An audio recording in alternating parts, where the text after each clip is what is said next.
Hey there, wellness entrepreneur. Welcome back. Before I get to this week's episode, which you're going to love, it's going to be totally motivational to get you through here, the end of the year, and focusing on what you really want to cultivate and bring in, especially to set you up for 2026. Speaking of, in 2026, I will be raising my prices. So if you want to secure a spot, if you've been on the fence about working with me one to one and you want to secure your spot at this rate, my clients right now, they're locked in at this rate for at least another round or two. And that can be you as well, because I will be raising my price and restructuring some of my offers for 2026. I'm really excited about this. I feel like it's going to be an over deliver for you guys. I have so much value for you. I've been going to a lot of events this year. I've done a lot of coaching and investing myself. And it's time to just shake things up some bit. And I want to have containers for you that really allow you to come in and start signing more clients, grow that online program at different price points depending upon where you are in your business. If you're just starting out, signing your first few clients, or if you've been stuck at revenue plateaus, 2 to 4K revenue months, or if you've been hitting 8 to 10K revenue months or 12 to 15K revenue months, and you really want to scale and grow without having to overwork. So stay tuned for all this, but I do want to let you know your next best step then is to book a consult with me. And we'll talk about if working with me is your next best step and what that'll look like. And you'll get all the details plus a concrete individualized plan of what you really need to get you to where you want to go. So I just want to make sure you do know that, and to make sure to get in my schedule, message me if you have any questions. And let's get to this week's episode, which you're going to love because it is inspired from an event I just attended this weekend. Her name is Maria Went. She's on Instagram. You can go give her a follow. And how she opened this day's event was such a great reminder. I've heard this in pretty much, I want to say, every coach that I work, business coach that I've worked with, or mastermind that I've attended, whether it's for brick and mortar or coaching online work. This philosophy is true. And I've mentioned this in podcasts in the past, but I think it really deserves its own episode.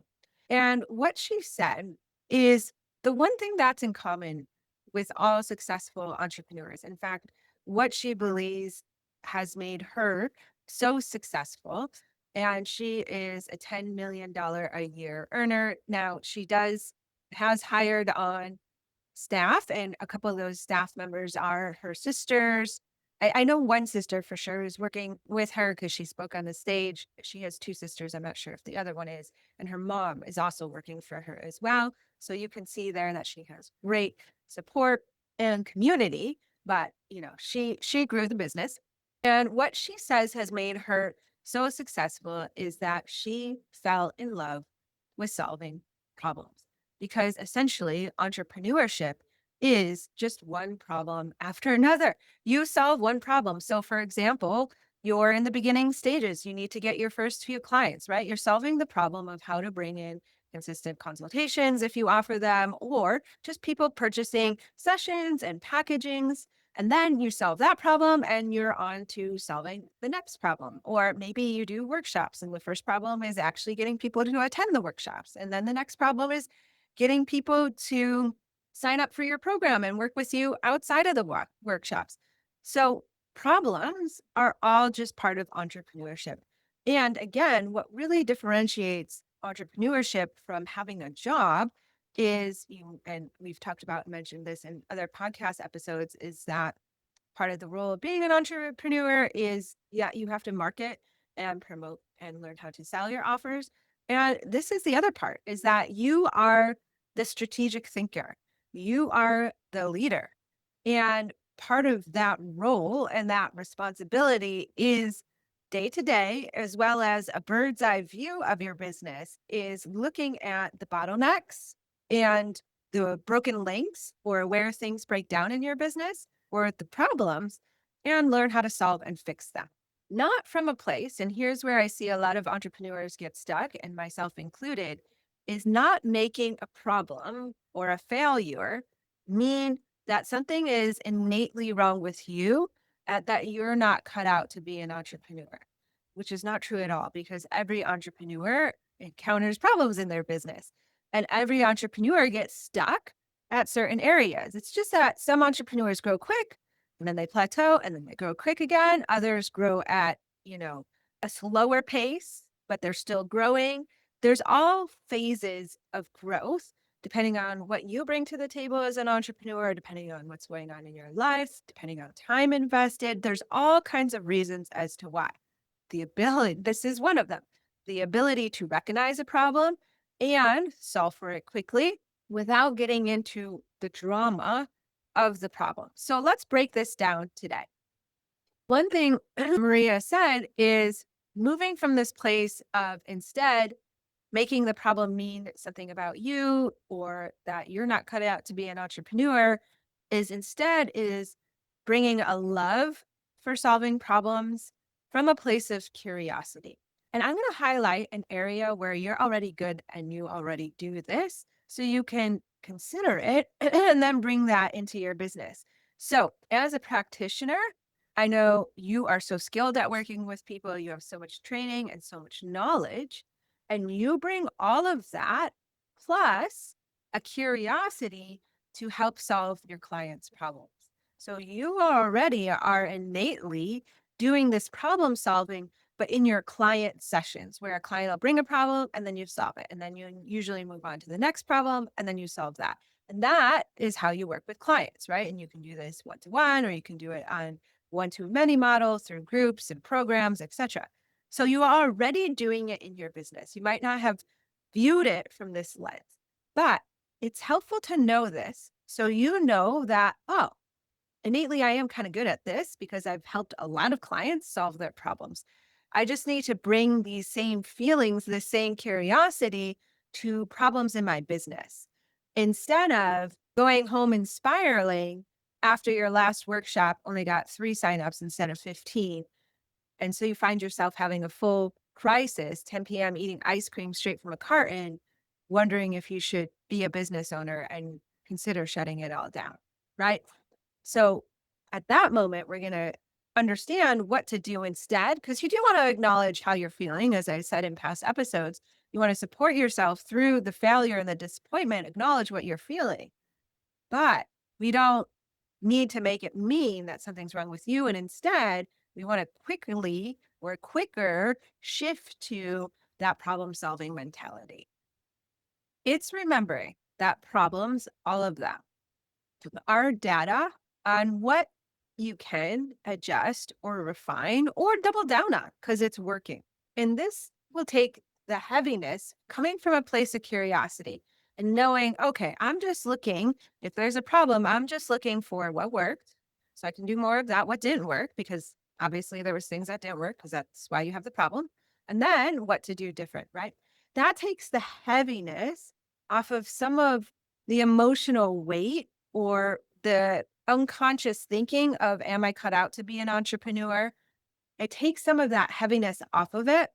And you can play around with the curiosity of it. And that, for me, feels a lot more expansive and freeing versus staying in the drama of making it mean that something is wrong with me or I'm not cut out or I'm not going to figure out entrepreneurship. Because then entrepreneurship feels way too hard and heavy day to day.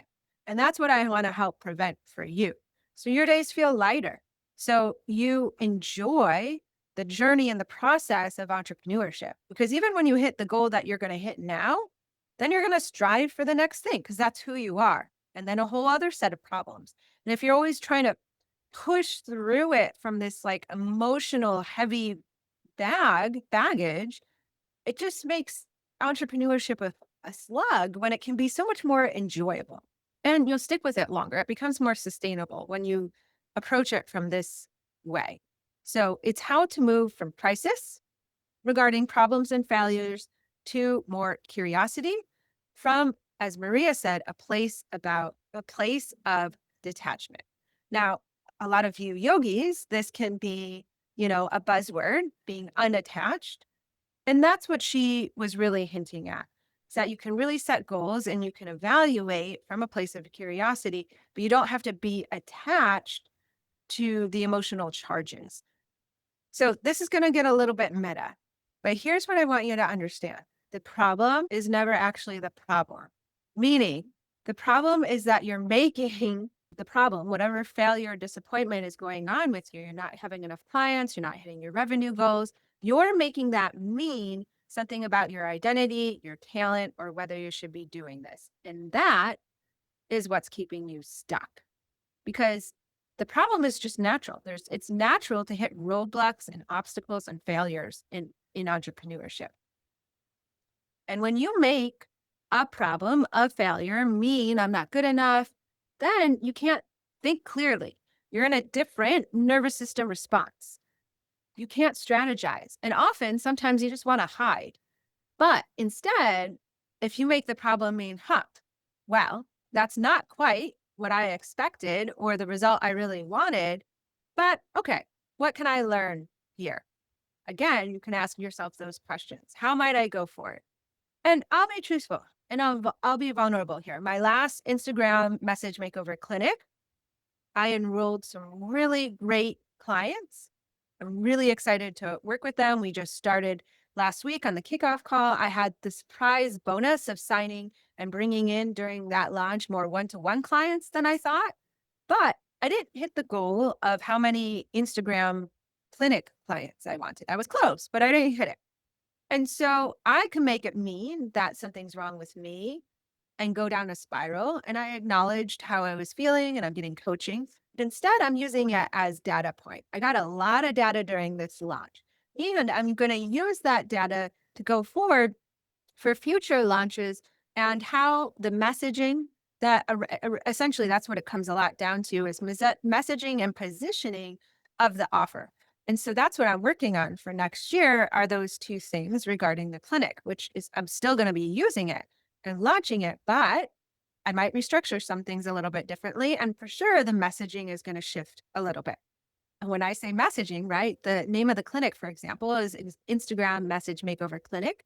I had a couple of people in my DMs who I was talking to inquire and be like, oh, okay, I'm going to learn how to message people on Instagram. And I was like, oh, they don't understand that messaging means the words that they're saying. They're thinking they're going to learn a DM strategy. This whole course is about DM strategy. That was a huge awareness to me because, I'm always saying to you guys, we got to shift the language from practitioner mind to client mind. I thought I had shifted from practitioner language to client mind, but I had not shifted enough. And I didn't realize that. And I had a lot of people even look at my registration page and the copy, and they're all coaches as well.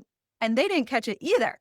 So it just goes to show you, okay, wow, I think that messaging needs to be more clear because yes, you do learn how to have conversations with people through the DMs, through messaging in the clinic. We do go over that, but that's not the whole scope. That's just like a very, very small percent of the program. So that was a huge awareness, right? So I could have two options here.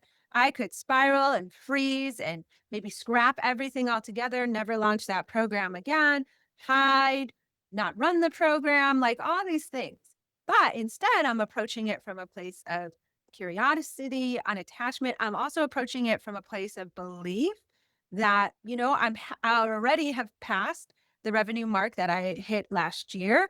Right now, I've made more money right now than I have for all of last year, and I have a few more months to go. So things are working, a lot's working. So I don't want to burn things down completely. So I can use this data to evaluate to go forward instead of maybe taking a long detour around if I made it mean that something was wrong with me or that people aren't really wanting the program or et cetera, et cetera, et cetera. Right? I'm going to save myself so much more time and energy if I approach it from evaluating from a place of curiosity and attachment.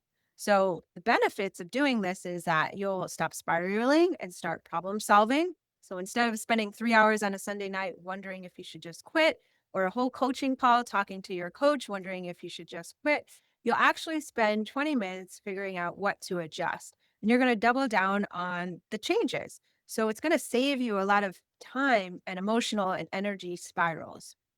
You'll get so much time back, time to actually fix the thing, time to be with your family, time to not feel like garbage, right? Another benefit is you'll make better decisions. When you're in crisis mode, you're going to make fear based decisions. You might lower your prices because you're not thinking people won't pay for your program because you're having trouble getting clients in the door. Or you might over deliver to the point of exhaustion because you're trying to prove your worth. You might avoid launching a workshop that didn't fill the way that you hoped because what if it fails again? Or you might not launch a workshop ever again. But when you're in curiosity mode, you're going to make more strategic decisions. You're going to look at the data, you're going to test, you hopefully will get coached, you adjust, you learn, and then you go out there and you try again. You're operating from your prefrontal cortex instead of that fight or flight limbic system or your amygdala. And again, it just saves so much time and energy. So it's actually how you grow faster. And benefit three is you become a magnet to your ideal clients. Here's something I don't think we talk about enough. Clients can feel when you're confident in your problem solving abilities. They feel it in your sessions. They trust and believe you. You want them to also feel this in your marketing and in your selling. So when you treat challenges as interesting puzzles instead of proof that you're a failure, you show up differently. You talk about your work differently. You're not desperate or apologetic. You're the practitioner who is like, interesting. Here's what I think is happening. Maybe I'll try this approach instead. That confidence, that's what makes people want to work with you, not just for their health problems, but for their mindset as well, because they'll see you grow and evolve. They want to feel that way for themselves, right? Okay, so we're going to go over two strategies to implement today. Not a complicated system, just a couple things you could try this week. So, strategy number one, the client mirror method. So, the next time something doesn't go as planned in your business, maybe you do launch a workshop, you don't get as many attendees, or you did the workshop, you filled the room, but you didn't convert it as much, or you sent a bunch of emails and you didn't get as many clicks, or you had a goal of 10K month and you hit five. Whatever happened, I want you to do this. Write down what happened, just the facts. My workshop had 3 registrants instead of 15. Ask yourself, if this was my clients a problem, what would I ask them? Just like you solve your clients' problems all the time, you're going to approach it from that perspective. So pretend you're the practitioner and this is someone else's business. What questions would you ask to figure out where the problem breakdown is? So for the workshop, you might ask, how many people did you invite directly? What was your messaging? Did people understand what they get? Did they understand the promise, the result? When did you start promoting it? How frequently did you promote it? Did you follow up with people who seemed interested? What format was it? Is it what your audience really wants?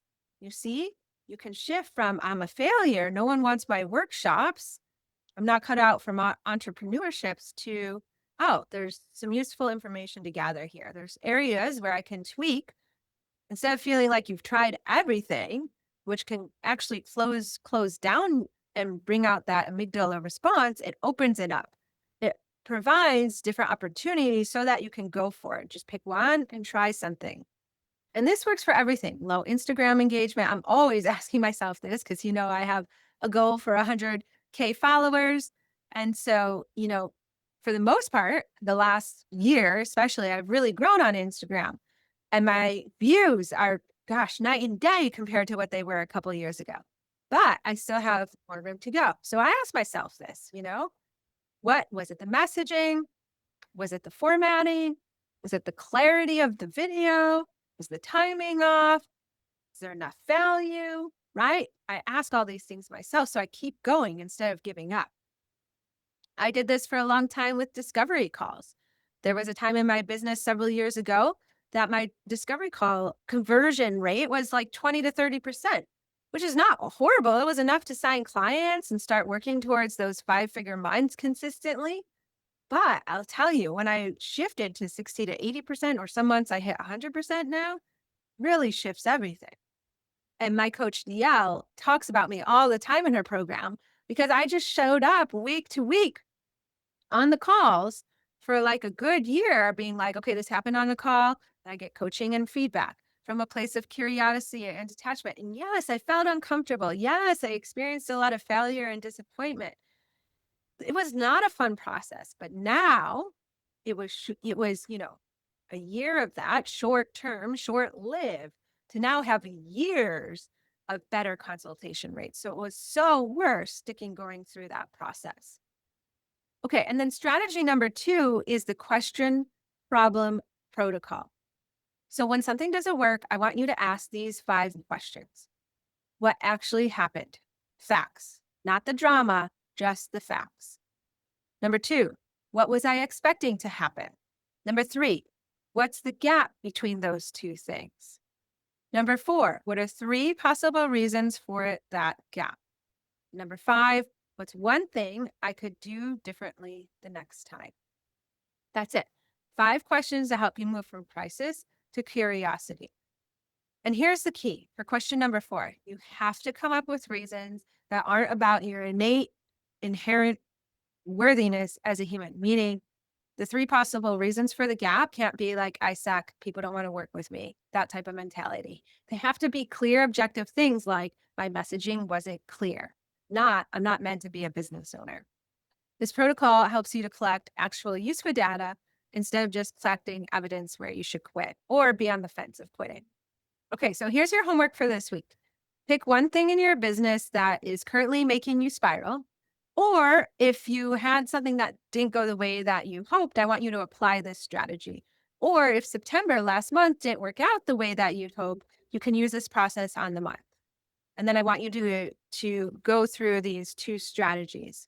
I want you to pretend that your business is like a client and you're going to, from a place of curiosity and detachment, I want you to start to analyze what exactly happened with that problem. And then ask yourself the 5 questions and answer them. And then pick one of your answers, especially for number 4, and implement it. And you're going to go for it. And by doing this, making these small tweaks and these small shifts, that's how day after day you're going to improve in your business. It literally is what I do week after week, year after year. And that's how I've grown year after year. So that's your work for this week. You're already a problem-solving genius. You do it for your clients all the time. Now let's just bring it into your business. I would love to hear how it goes for you. So DM me on Ignite Your Wellness Business on Instagram and let me know how it goes. And of course, if you want my help with this, that's my whole job, is to help you problem solve quicker and more efficiently. Then book your consultation with me. I'm happy to listen to what's going on in your business. And that's what I've got for you this week. So I hope you have a great week and I'll see you next week. Bye for now. This episode is brought to you by Jane, a practice management software and EMR designed for wellness practitioners who value structure, simplicity, and calm growth. If you're a skilled wellness practitioner who's tired of tech overwhelm and administrative chaos, Jane understands. Your expertise should be focused on client transformation, not wrestling with software. Jane provides the structure and systems you need to run a sustainable practice.